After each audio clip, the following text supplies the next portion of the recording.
Multi speciality হাসপাতাল। মেঘবেলা লাইভে আপনার পছন্দের টিভি চ্যানেলস সম্পূর্ণ বিনামূল্যে, শুধুমাত্র মেঘবেলা ব্রডব্যান্ডের কানেকশনের সঙ্গে। মেঘবেলা ব্রডব্যান্ড, বাংলার ঘরে ঘরে। সোমবার রাজনৈতিক মঞ্চে বড় চমক দিলেন হুমায়ুন কবির। এদিন তিনি আনুষ্ঠানিকভাবে ঘোষণা করলেন তার নতুন দল জনতা উন্নয়ন পার্টি।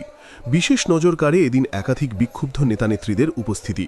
হুমায়ুন আগেই জানিয়েছিলেন যে আসন্ন বিধানসভা নির্বাচনে একাধিক আসনে প্রার্থী দেবেন তিনি।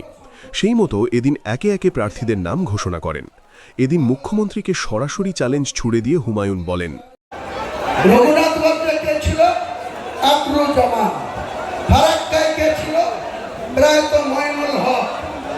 এইরকম করে আমরা 22টা সিটে লড়ে 14টা জিতেছিলাম।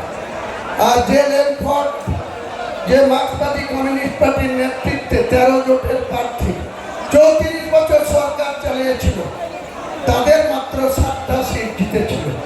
একটা মাত্র তৃণমূলের জোড়া খুলে মাত্র 48,000 ভোট পেয়ে তিনি নির্বাচিত হয়েছিলেন, তিনাকে মন্ত্রী করে দিলেন। 2016-তে কি হলো? যে হুমায়ুন কবির 2012-তে বিনা শর্তে কোনো কন্ডিশন ছাড়াই নিজের বিধায়ক পদটা তুচ্ছ করে দিয়ে মমতা বন্দ্যোপাধ্যায়ের উপরে আস্থা ভরসা রেখে মুকুল রায় আমাকে ওনার চেম্বারে ঢুকিয়ে দিয়ে বাইরে চলে আসলেন। সাক্ষী শুধু তার গৌতম সান্যাল আর তিনি নিজে। আমি আজকে আবার একবার মমতা ব্যানার্জিকে চ্যালেঞ্জ করছি, আপনার যদি সত্যি কথা বলার মানুষের কাছে সৎ সাহস থাকে, তাহলে আপনার প্রিয় চ্যানেল 18 একদিন আপনি বসুন, বিশ্ববাবু মজুমদার বসবে আর আপনি বসবেন আর আমি বসবো। আপনি বাংলার মানুষকে কতটা মিথ্যাচার করেন সেদিন প্রকাশ পাবে, বাংলার মানুষ দেখবে, ভারতবর্ষের মানুষ দেখবে।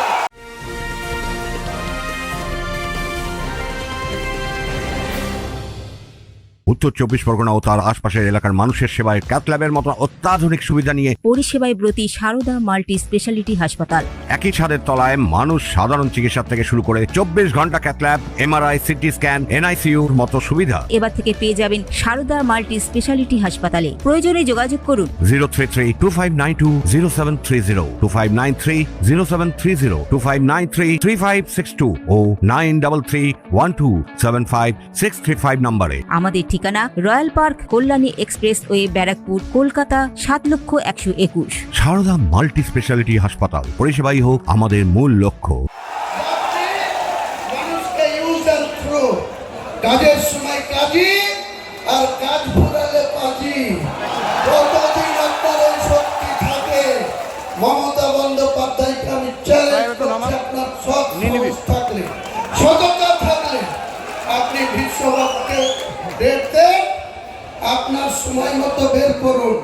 আমাকে ডাকলেই বিশ্ববাবু মেসেজ দিলেই আমি কলকাতায় চলে যাব, স্টুডিওতে বসে। আপনার সঙ্গে যদি আমি কোনো গদ্দারি করে থাকি, কোন রকম কোনো অসহযোগিতা করে থাকি, নিশ্চয়ই আপনি বলবেন। আর আপনি আমার সঙ্গে কতটা মিথ্যাচার করেছেন, কত রকম মিথ্যাচার করেছেন, সেদিন বাংলার মানুষকে একবার নতুন করার একবার মনে পড়াবো, জানাবো। সিদ্ধান্ত নেওয়ার মালিক বাংলার জনগণ, সিদ্ধান্ত বাংলার মানুষ নেবে। আপনি আমাকে বলছেন গদ্দার। আপনি রাতের অন্ধকারে মালদা থেকে এসে আপনি আমাকে সাসপেন্ড করার তার সাথে কথা বললেন? লালগোলার বিধায়ক মোহাম্মদ আলী, ওই রঘুনাথগঞ্জের বিধায়ক মন্ত্রী আকরুজ্জামান, মুর্শিদাবাদের এমপি আবু তাহের খান, বহরমপুর পৌরসভার পৌরপিতা নাটুগোপাল মুখার্জি, কাঁদির বিধায়ক সাংগঠনিক সভাপতি অপূর্ব সরকার, তাদের সঙ্গে বসে আলোচনা করে বললেন যে হুমায়ুন কবিরকে যদি দল থেকে সাসপেন্ড করি বা বের করে দিই, মুর্শিদাবাদের ক্ষতি হবে। তারা নির্দ্বিধায় বলে দিল কোনো ক্ষতি হবে। আমি মমতা ব্যানার্জি আপনাকে মুর্শিদাবাদে 2011-তে একটা পেয়েছিলেন, আর 2004-এ আমাকে প্রার্থী না দিয়ে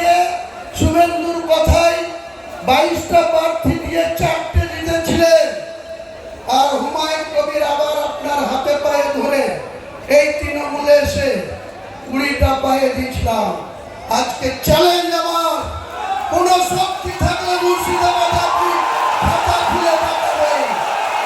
মুর্শিদাবাদে 22টা সিটে আপনি খাতা খুলবেন। 2 বিজেপি আছে, বিজেপি হয়তো 2-1টা সিট বাড়িয়ে নিতে পারে। তাদের যা কৌশল, তাদের যা অর্থবল, তাদের যা কৌশল অবলম্বন করে চলছে। কিন্তু আমি চ্যালেঞ্জ করছি, আমি বেঁচে থাকলে মমতা বন্দ্যোপাধ্যায় চূড়া ফুলের জিরো করব, জিরো করব, জিরো করব। এই ঘোষণার পর রাজনৈতিক মহলে নতুন সমীকরণের জল্পনা শুরু হয়েছে। Bureau report, news Bengal today.